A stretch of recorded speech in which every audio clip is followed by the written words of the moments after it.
Kim पुनर्ब्राह्मणाः पुण्या भक्ता राजर्षयस्तथा अनित्यम सुखम लोक मिमम प्राप्य भजस्व माम.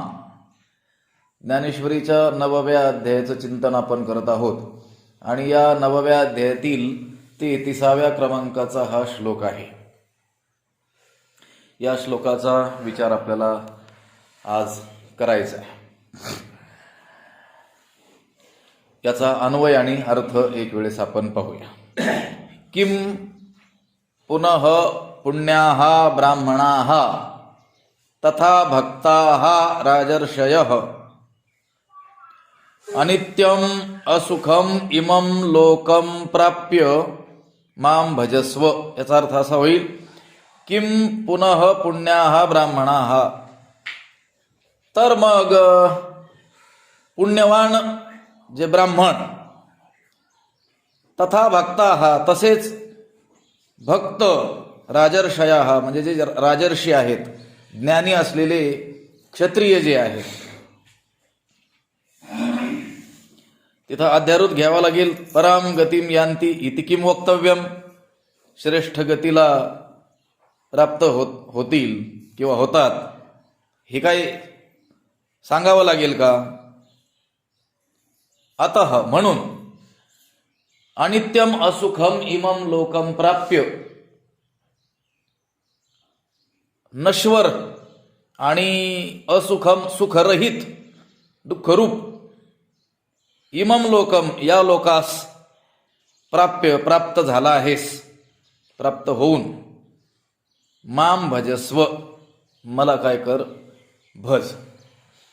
भगवंत अर्जुनाला म्हणत आहेत की तर मग जे पुण्यवान ब्राह्मण आहेत, पुन्हा भक्त असलेले जे राजर्षी आहेत, ज्ञानी श्रेष्ठ असलेले जे क्षत्रिय लोक आहेत, मग ते श्रेष्ठ गतीला जातील हे काही सांगावं लागेल का.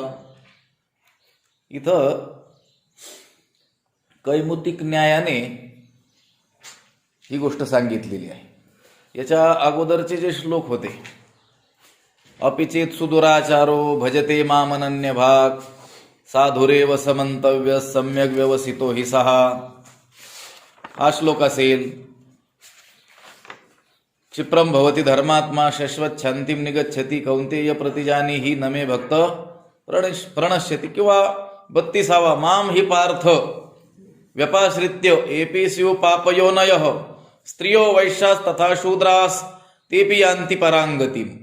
प्रामुख्याने 32वा हा श्लोक या श्लोकाच्या अगोदरचा, की ज्यामध्ये सांगितलं होतं की अर्जुना जे पापयोनीत जन्माला आलेले आहेत तेही, आणि जे वेदाध्ययन शून्य आहेत, स्त्रिया आहेत, वैश्य आहेत, जसे शूद्र देखील आहेत, ते देखील भक्तीद्वारे माझा आश्रय करून माझ्या उत्कृष्ट अशा गतीला काय होतात, ते प्राप्त होतात. तेपि यान्ति परां गतिम, ते सुद्धा म्हणजे कोण कोण, अत्यंत पापयोनीतील स्त्रिया, वैश्य तसेच शूद्र हे देखील माझ्या भक्तीचा काय करून, आश्रय करून प्राप्त होतात. कशाला, श्रेष्ठ अशा गतीला. तेपि यान्ति परां गतिम, श्रेष्ठ अशा गतीला काय होतात, ते प्राप्त होतात. श्रेष्ठ गती म्हणजे मोक्ष गती, मोक्ष स्वरूपाला ते प्राप्त होतात, ते सुद्धा प्राप्त होतात. मग ते सुद्धा जर प्राप्त होत असतील तर मग किम पुनर्ब्राह्मण हा पुण्यवान ब्राह्मण मला प्राप्त होतील हे काही सांगावं लागेल का. किम उत कैमुतिक न्याय म्हणतात त्याला. मग हे जर शक्य आहे तर मग हे शक्य नाही का. त्या दिवशी आम्ही गीता जयंतीला शेवगावला एका ठिकाणी प्रवचन केलं.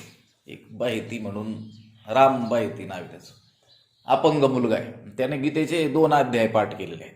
त्याला असं बोलायचं सांगितलं तर व्यवस्थित बोलता येत नाही, परंतु 2 अध्याय तो कंठस्थ म्हणतोय, 12वा आणि 15वा. मग मला प्रवचनाच्या अगोदर सांगितलं होतं त्यांनी की याच्या संबंधी बोला म्हणून, की बाबा लोकांना प्रेरणा मिळेल. मग त्यावेळेस मी सांगितलं, जर तो करू शकतो तर तुम्ही करू शकत नाही का. की काय कैमुतिक न्याय म्हणतात, लक्षात आलं का. इथं भगवंत म्हणतात, माझ्या भक्तीचा आश्रय केल्याने जर अत्यंत पापयोनी असा जो आहे, स्त्री आहे, शूद्र आहे, वैश्य आहे, यांचाही देखील काय होतोय, उद्धार होतोय, ते देखील श्रेष्ठ गतीला प्राप्त होत आहेत.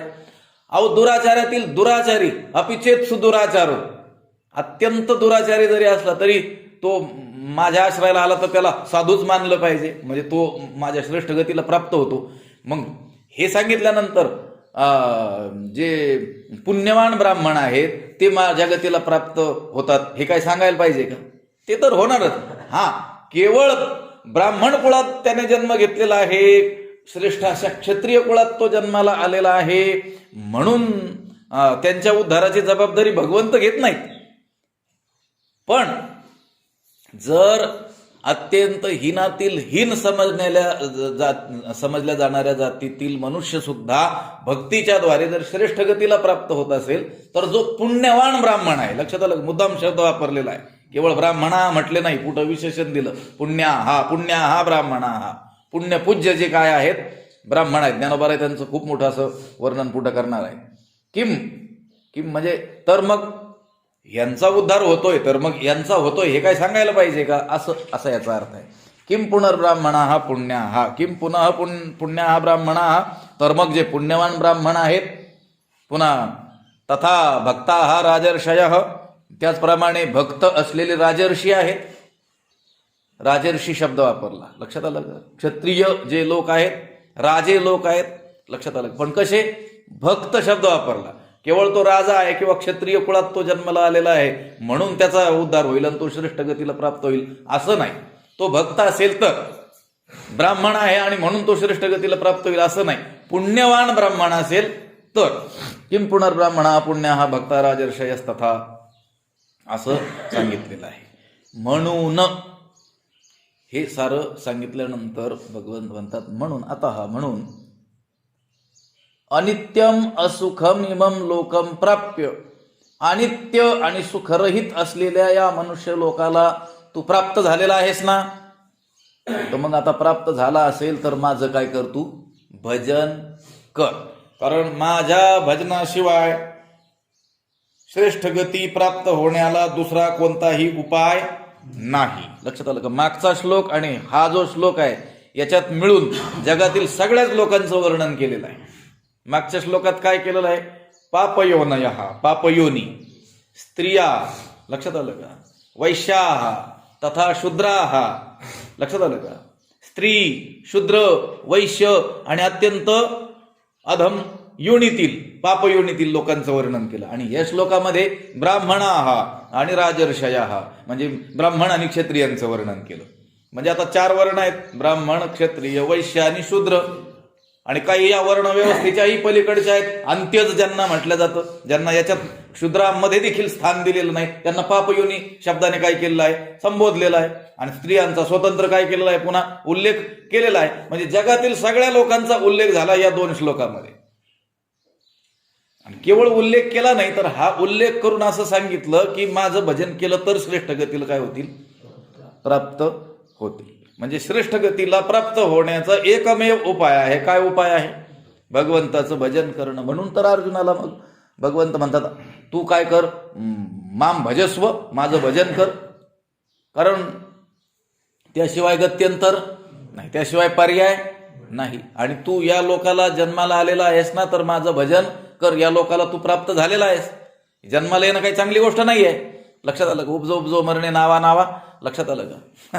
पुन्हा पुन्हा जन्माला येणं, पुन्हा पुन्हा मरण, ते लाज पै निर्मळ आणि सुगा गोड. निर्मळ माणसाला ती लाज वाटते पुन्हा पुन्हा जन्माला येण्याची.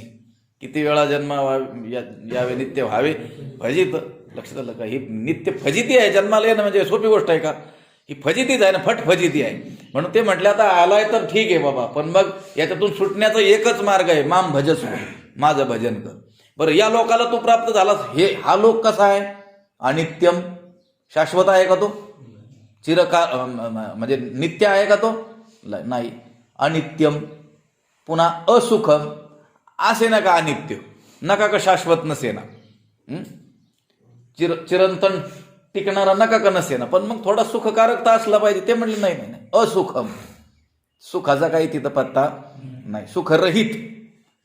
अनित्य आणि सुखरहित अशा असलेल्या या मनुष्य लोकाला तू प्राप्त झालेला आहेस, तर मग प्राप्त झाला तर आता काय कर, माझं भजन कर. कारण माझं भजन हाच एकमेव उपाय आहे श्रेष्ठ गतीला प्राप्त करण्याचा आणि या अनित्य आणि दुःखरूप असलेल्या या संसारातून सुटण्याचा. लक्षात आलं का? हा लोक जरी अनित्य असला, असुख म्हणजे दुःखकारक असला, तरी देखील या लोकाला आता आपण प्राप्त झालेलो आहोत. या लोकामध्ये सुखाची अपेक्षाच नाही आहे. लक्षात आलं का? या लोकांकडून, लोकांमध्ये, जगामध्ये, जगाकडून. पण मग तो सुखरूपच होऊ शकत नाही का? होऊ शकतो. लक्षात आलं. या दुःखरूप संसाराला प्राप्त झालेला हा मर्त्य जीव देखील श्रेष्ठ सुखाला प्राप्त होऊ शकतो, पण भगवंताचं भजन केलं तर. लक्षात आलं का? हाच एकमेव उपाय आहे. मनुष्य मात्र काय करतोय? या अनित्यम असुखम या लोकाला प्राप्त झालाय आणि पुन्हा याच लोकांच्या प्राप्तीची काय करतोय? इच्छा करतोय. लक्षात आलं का? सुख कुठं शोधतोय? या अनित्य आणि असुखकारक असलेल्या या लोकांमध्ये शोधतोय. लक्षात आलं का? भगवंत म्हणतात जन्माला आला आहेस ना, आता इलाज नाही, आता नाही इलाज आहे. आपल्या हातात होतं का जन्माला येणं?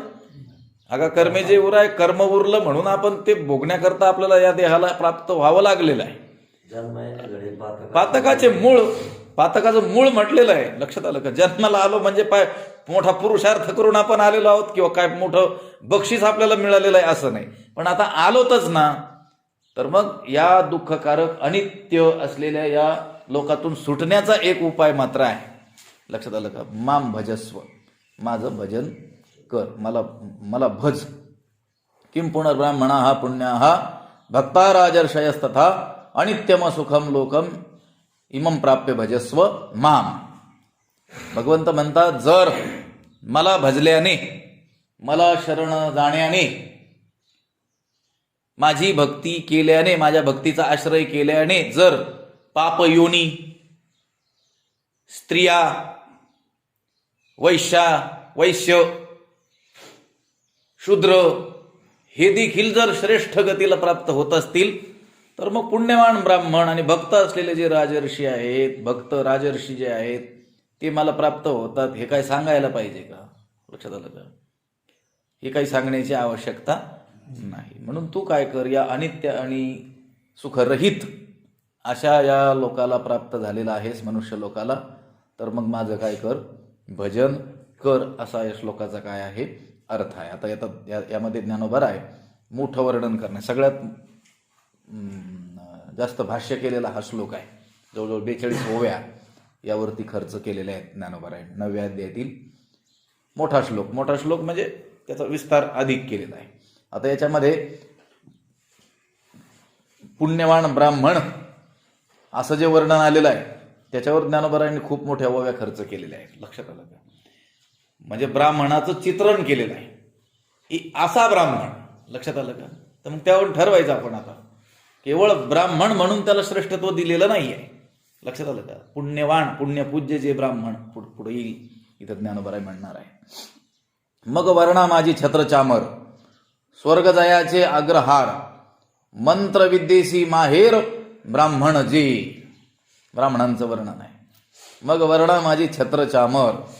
मग जे ब्राह्मण वर्गामध्ये छत्रचामरांमध्ये सर्वांच्या वर झळकणारे आहेत. छत्र चामर हे कुठं असतं? छत्री आणि चौरी.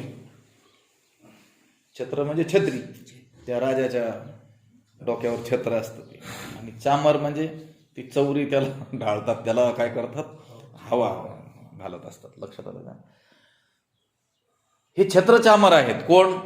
ब्राह्मण. कशामध्ये? वर्णा माझी.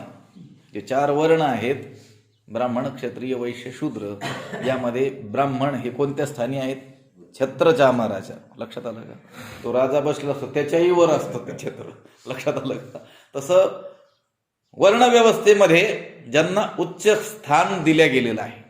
वर्णा माझी छत्रचामर, स्वर्ग जयाचे अग्रहार. आणि स्वर्ग हा जणू काही ज्यांचा इनाम दिलेला गाव आहे. लक्षात आलं का? स्वर्ग त्यांना काय मिळालेलं आहे? इनामात मिळालेलं आहे. लक्षात आलं का? त्यांचं मंत्रविद्येतील सामर्थ्य, यज्ञ, याग बघून त्यांना तो स्वर्ग जणू काय दिलेला आहे, इनाम मिळालेलं आहे. लक्षात आलं का? इनामाच्या जमिनी असतात किंवा इनामाचं गाव असतं. लक्षात आलं की एखादा राजा प्रसन्न झाला तर काय करतो, त्याला ते इनाम देऊन टाकत असतो. तसं हे स्वर्ग त्यांना ज्यांना काय मिळालेलं आहे, इनामात मिळालेलं जणू त्यांना काय आहे, तो गाव आहे. एवढे ते ब्राह्मण आहेत. मंत्रविद्येशी माहेर ब्राह्मण जे, आणि जे मंत्रविद्येचे काय आहेत, माहेर आहेत. लक्षात आलं का? मंत्रविद्या जी आहे ना, त्या मंत्रविद्येचं जणू काही ते स्वतः काय आहेत, माहेर स्थान आहेत. असे हे काय आहेत, जे ब्राह्मण जे, असे जे ब्राह्मण. वर्णा माझी छत्रचामर, जसं त्या राजचिन्ह जे आहेत सगळी, त्याच्यामध्ये छत्रचामर हे काय आहेत, श्रेष्ठ आहेत. त्यामुळे त्याप्रमाणे वर्ण व्यवस्थेमध्ये ब्राह्मण वर्ण काय आहे, श्रेष्ठ आहे. वर्णानाम ब्राह्मणो गुरु हु. लक्षात आलं का? सर्व वर्णांचा ब्राह्मण कोण आहे, गुरु आहे म्हटले. गुरुस्थानी, गुरु म्हणजे श्रेष्ठ. लक्षात आलं का? आता हे जे वर्णन पुढं हे सगळं करून राहिलेले ज्ञानोबा आहे, हे काही नामधारी ब्राह्मणाचं वर्णन नाहीये. लक्षात आलं का? ब्राह्मण त्याचं वर्णन नाहीये ते. लक्षात आलं का? हे ब्राह्मणाचं वर्णन आहे. लक्षात आलं का? हा श्रेष्ठ ब्राह्मण, श्रुती स्मृतीनं ज्याला पूज्य मानलेलं आहे, देवपूज्य असं म्हटलेलं आहे. भूतळीचे देव, भूलोकातील भूदेव जे आहेत, अशा ब्राह्मणांचं हे काय आहे, वर्णन आहे. मग वर्णा माझी छत्रचामर, स्वर्ग जायाचे अग्रहार, मंत्रविद्येशी माहेर ब्राह्मण जे, जे आपल्या ब्राह्मण धर्माचं यथोचित काय करतात, पालन करतात. यजन याजन इत्यादी जे षटकर्म आहेत त्याचं जे काय करतात, तंतोतंत आचरण करतात, त्या ब्राह्मणांचं हे काय आहे, वर्णन आहे. अध्यापनम, अध्ययनम, यजनम याजनम तथा दानम प्रतिग्रहम चैव ब्राह्मणानाम अकल्पयत. या 6 गोष्टी ते करत असले पाहिजे. अध्यापनम म्हणजे शिकवणं. ते कुणाला तरी शिकवत असले, काय शिकवत असले पाहिजे, वेद. लक्षात आलं का? वेद मंत्र, नाही तर दुसऱ्या गोष्टी नाही. अध्ययनम, ते सुद्धा कोणाकडे तरी शिकत असले पाहिजेत. लक्षात आलं? आयुष्यभर शिकणं आणि शिकवणं. किती गोष्टी झाल्या, 2. यजनम याजनम, स्वतः यजन करत असले पाहिजे आणि कोणाकडून तरी याजन करून घेत असले पाहिजे. दानम, दान देत असले पाहिजेत. आणि प्रतिग्रहम, दान घेतही असले पाहिजेत. फक्त घेण्याचाच अधिकार नाही ब्राह्मणाला. कोणी जर सांगितलं ना ब्राह्मणाने आम्हाला घेण्याचा अधिकार आहे, त्यांना सांगायचं देण्याचं सुद्धा सांगितलेलं आहे. लक्षात आलं? कधीतरी द्यायचं शिका. दानम प्रतिग्रहम, ह्या 6 गोष्टी षटकर्म म्हटलेलं आहेत. आणि याने युक्त जो आहे तो कोण आहे, श्रुती स्मृतीच्या दृष्टीनं कोण आहे, ब्राह्मण आहे. अशा आचार संपन्न जो ब्राह्मण आहे त्याचं हे वर्णन ज्ञानोबरायांनी केलेलं. उगाच कोणाचं मोकळे नाहीत ते वर्णन करायला. लक्षात आलं का? त्यांनी काय ब्राह्मणांना हिनवलं नाही, त्यांना नावं ठेवली नाहीत.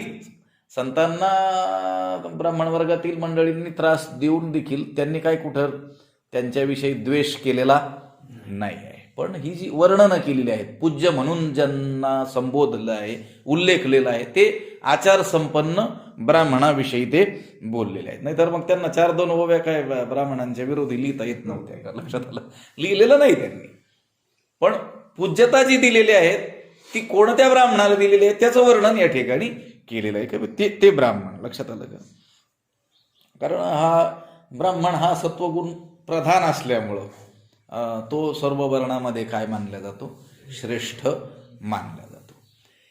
कितीही तामसी होण्याचा त्याने प्रयत्न केला तरी जे अधम योनीमध्ये साहजिक तामसीपणा आढळतो तो काही त्याच्यात येईल का?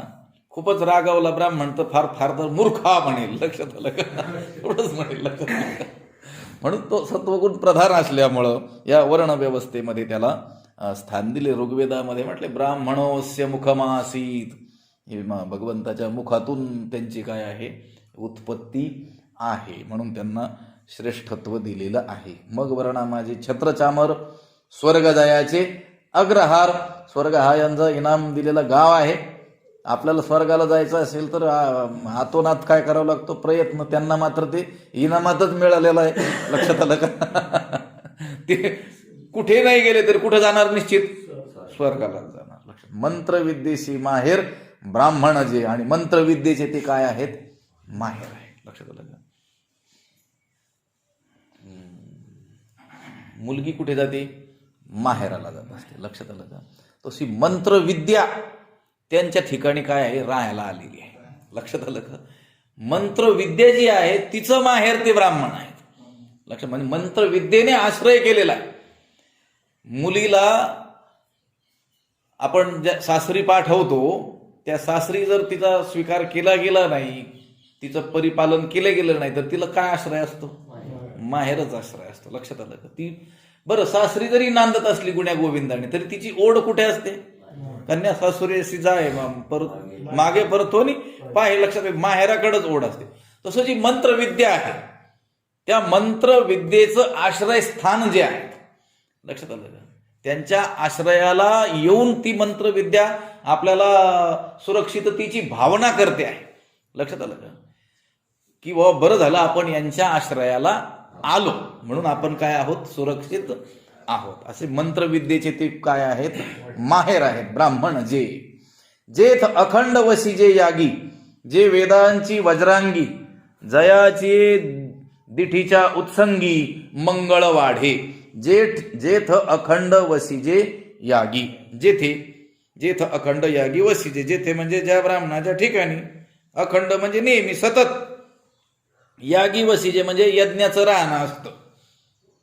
यज्ञ अखंडपणे कुठं राहतो, त्या ब्राह्मणाच्या ठिकाणी राहतो. यज्ञ यागांनी ज्यांच्यामध्ये अखंड वास्तव्य केलेलं असतं, म्हणजेच त्यांच्याकडून सततच यज्ञ याग घडत असतात. लक्षात आलं. जे अखंड वसीजे यागी. पुन्हा जे वेदांची वज्रांगी, जे वेदाचे वज्रकवच आहेत. कोण, ब्राह्मण. ब्राह्मण सुरक्षित तर वेद सुरक्षित. लक्षात आलं.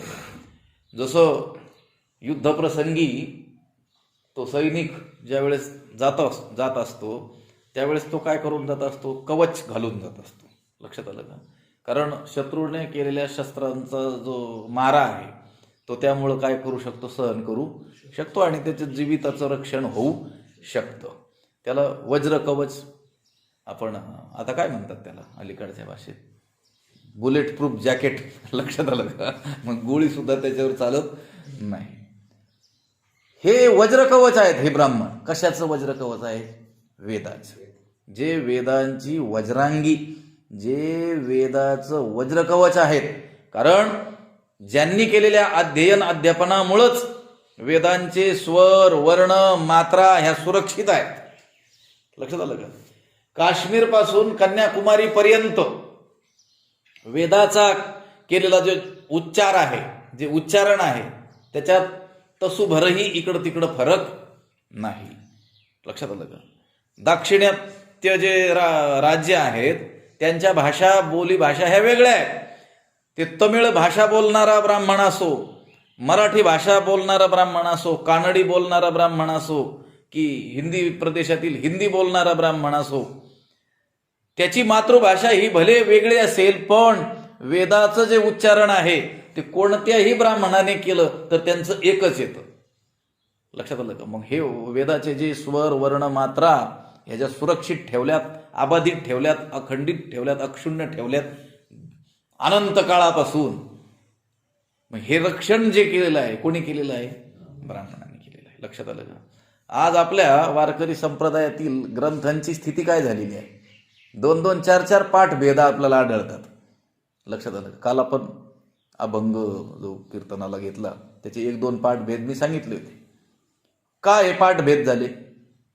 आपण संतांच्या मुखातून निघालेली जी अक्षरं आहेत ती जशीच्या तशी आपल्या बुद्धीमध्ये धारण करून पुढच्या पिढीमध्ये प्रवाहित न केल्याचा तो परिणाम आहे. लक्षात आलं का? हे लिखाणाची सोय अलीकडच्या काळात आलेली आहे.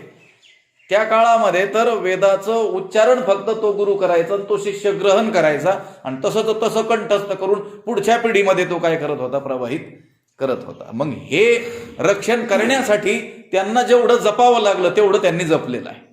लक्षात आलं का? हे जे आलेले जे नियम आहेत ना, आता खूप आपल्याला विस्तार करता येणार नाही वेळेच्या मर्यादेमुळं, पण हे नियम हे उपयोगी असलेले नियम आहेत. लक्षात आलं का? आम्ही कुणाकडे खाणार नाही, कुणाचं पाणी पिणार नाही, लक्षात आलं का? कुठं जाणार नाही. हे जे नियम आले ना, हे त्या वेदरक्षणासाठी आवश्यक असलेली शरीर आणि मनाची शुद्धी टिकवण्यासाठी त्यांनी ते बाळगलेले नियम आहेत. लक्षात आलं का? आता तोच मंत्र विद्येचं जतन करणारा ब्राह्मण आहे, तो जर कुठेही काहीही खाऊ लागेल तर त्याच्या उच्चारणाची शुद्धता, त्याच्या बुद्धीची, मेधेची जी ग्रहण क्षमता आहे ती टिकून राहील का? नाही राहणार. लक्षात आलं का? हे जे वेदांची वज्रांगी, वेदाचं ते काय आहेत?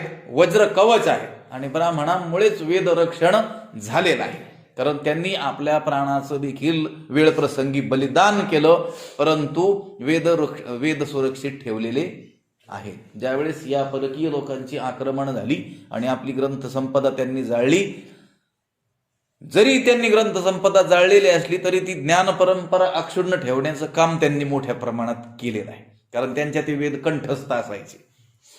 मी असं ऐकलं होतं, पंजाब प्रांतामध्ये ऋग्वेदाची एक प्राचीन पोथी एका ब्राह्मणाकडे होती, आणि ज्यावेळेस या मुघल लोकांची आक्रमणं झाली, त्या शहरामध्ये ते घुसले, लोकांच्या कत्तली केल्या, आणि त्या राजाला कळालं की याच्याकडं प्राचीन काहीतरी लिखाण आहे, मग ते जप्त करावं म्हणून त्याच्याकडे आले. तर त्याने गयावया करून आजचा रात्रीचा समय मला द्या, मी सकाळी तुमच्या ते ताब्यात देतो म्हणून ती विनवणी केली त्यांना, आम्ही देऊन टाकतो सकाळी तुम्हाला ती पोथी म्हणून. मग ते लोक गेले, बाहेर थांबले. याने रात्रभर काय केलं? एक होम केलं, यज्ञ कुंड पेटवलं आणि त्याच्या मुलाला समोर बसवलं आणि एक एक मंत्र त्याला वाचून दाखवला जसाचा तसा, आणि ते पान लगेच त्या यज्ञकुंडामध्ये जाळून टाकलं. लक्षात आलं का? पण त्यांच्या हाती लागू दिलं नाही. मग याने आपला शब्द मोडला म्हणून त्याची कत्तल केल्या गेली. मग त्या मुलाला त्याने कुठंतरी लपवलं, त्या मुलाने पुन्हा ते लिहून काढलं. लक्षात आलं का? त्याने रात्रभर ऐकलेलं जसंच तसं कंठस्थ केलं होतं. हे वेदाचं जे रक्षण केलं, वेदाचे जे वज्रकवच झाले. लक्षात आलं का? वज्रकवच जसं मनुष्याचं रक्षण करतं शस्त्रास्त्रापासून, तसं अनेक आघातांपासून या वेदाचं काय केलेलं आहे? त्यांनी रक्षण केलेलं आहे. जे वेदांची वज्रांगी, जे वेदाचे काय आहेत? वज्रकवच आहेत. जयाची दिठीच्या उत्संगी मंगळ वाढे. मंगळ म्हणजे कल्याण, जगाचं कल्याण वाढतं. जयाची दिठीच्या उत्संगी, ज्यांच्या कृपादृष्टीच्या मांडीवर. बालकाला आपण मांडीवर घेतो ना, लक्षात आलं का? आणि त्याचं संगोपन करतो, लक्षात आलं का? तसं कल्याण, मंगल हे वाढतं कुठं? त्यांच्या मांडीवर. कोणाच्या? त्या ब्राह्मणांच्या. ब्राह्मणांच्या कृपादृष्टीच्या मांडीवर.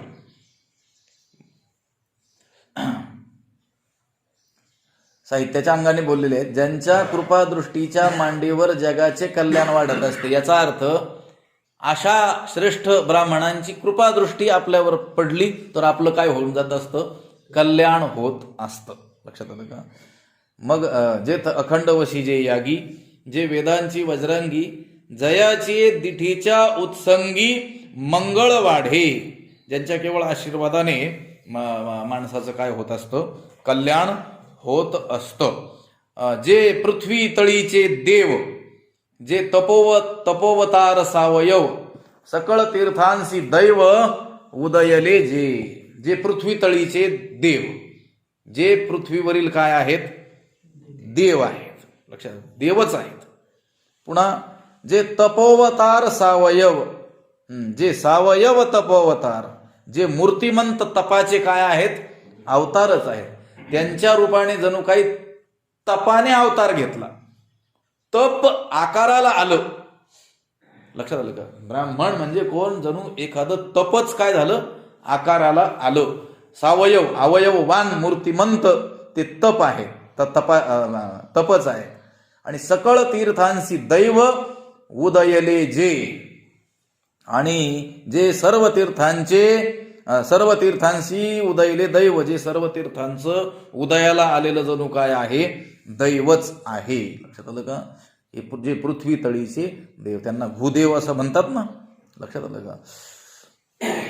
आणि पुन्हा कशा आहेत, जे तपोवतार सावयव मूर्तिमंत जणू ते काय आहेत, तपच आहेत. कसं आहे, तप हे ब्राह्मणांचं स्वभावजन्य कर्म म्हणून त्यांचं वर्णन केलेलं आहे. शमोदमस तपशौचम शांतिरार्जवमेवच ज्ञानम विज्ञानमास्तिक्यम ब्रह्मकर्म स्वभावजम. स्वाभाविक जी कर्म आहेत त्याचं वर्णन जे गीतेमध्ये शेवटच्या अध्यायात केलेलं आहे, त्याच्यात त्यांचं स्वभाव कर्म सांगत असताना सांगितलेलं शम, दम, तप, शौचम, शांती ही आर्जवम, पुन्हा ज्ञानम विज्ञानम आस्तिक्यम, हे त्यांचं स्वाभाविक ब्रह्मकर्म आहे. स्वभावता त्यांच्याकडून ते घडतच. लक्षात आलं? त्यांना त्याच्यासाठी प्रयास नाही करावा लागत, ते सहजच त्यांच्याकडून होतच आहे. मग तप हे ज्यांचं स्वाभाविक कर्म म्हणून सांगितलेलं आहे, स्वभाव कर्म म्हणून सांगितलेलं आहे. इतके ते तपस्वी आहेत. कधी सांगितलं की नाही श्लोक, तपोर्थियम ब्राह्मणी धत्ते गर्भम, असं एक वर्णनाला आलेलं आहे. ब्राह्मण स्त्री आपल्या उदरामध्ये जो गर्भ धारण करते, कशा करता करते? तपोर्थियम, तपस्व्याला जन्म देण्याकरताच करत असते. लक्षात आलं का? म्हणजे तिचं गर्भ धारण करणं याच्या मागचं कारण काय? तपोर्थियम ब्राह्मणी धत्ते गर्भम, त्या ब्राह्मणाच्या स्त्रीनं जो गर्भ वागवला, कशा करता? तपस्व्याला जन्म देण्याकरताच. लक्षात आलं का? म्हणजे ब्राह्मण कुळात जन्माला आला म्हणजे त्याने तपच करायचंय, तपाशिवाय दुसरं काही करायचं नाहीच. त्यासाठीच त्याचा काय आहे, जन्म आहे. लक्षात आलं का? त्या हिंदीमध्ये काहीतरी कहावत आहे, म्हणजे दोहा आहे काहीतरी, ती क्षत्रिणी स्त्री जी आहे ना, ती सांगत असते. म्हणजे तो मुलगा ज्यावेळेस युद्धातून परांगमुख होऊन पाठीमागं येतो, त्यावेळेस त्याची आई, त्या क्षत्रिय पुरुषाची, त्याचा धिक्कार करत असते. लक्षात आलं का? आज मी जे तुला गर्भात वागवताना झालेले जे कष्ट आहेत ते व्यर्थ ठरले म्हणे, कारण तू युद्धातून पळून मागे आलास. मी तुझा गर्भ यासाठी धारण केलता की तू युद्धामध्ये देशाचं रक्षण करता करता धारातीर्थी पडला पाहिजेस, असं अशा अर्थाचं एक हिंदी वचन आहे. जसे क्षत्रिय स्त्री आपल्या गर्भामध्ये जे बालक वागवते, त्या गर्भावस्थेचे कष्ट सहन करते, कशासाठी? त्या क्षत्रियाला जन्म देण्यासाठी, की जो देशाच्या कामी येईल. लक्षात आलं का? तिथून पळकुट्यासारखा पळून येणार नाही, शत्रूला तोंड देत देत काय होईल, तिथं धारातीर्थी पडेल. तशी ब्राह्मण स्त्री गर्भ अवस्थेत असताना त्या गर्भाचे कष्ट का सहन करते? तर एका तपस्व्याला ती जन्म देणारी आहे. लक्षात आलं का? म्हणजे ब्राह्मण कुळात जन्माला आला की त्याचं प्रमुख काम आहे काय करणं? तप करणं. म्हणून तर म्हटलेलं आहे ना, जे तपोवतार सावयव, जणू तपाचे ते काय आहेत? मूर्तिमंत अवतार आहेत. लक्षात आलं का? बरं. सकळ तीर्थांशी दैव उदयले, जे सर्व तीर्थांकरता जणू उदयाला आलेलं भाग्यच आहे. जे तीर्थ आहेत ना, सर्व तीर्थ भूमीवरील, त्या तीर्थांचं उदयाला आलेलं भाग्य म्हणजे ब्राह्मण आहे. कोणाचं भाग्य? तीर्थांचं. आपलं भाग्य असेल तर आपण तीर्थाला जातो. लक्षात आलं. पण त्या तीर्थांचं भाग्य असेल तर असे तपस्वी ब्राह्मण तिथं राहतात. लक्षात आलं का? त्या दक्षिणेवर नजर ठेवणारे त्यांचं नाही वर्णन. लक्षात आलं का? ज्यांच्या केवळ वास्तव्यानं ते तीर्थ सुद्धा स्वतःला भाग्यवान मानतं, असे ते ब्राह्मण आहेत. सकळ तीर्थांशी दैव उदयले जे.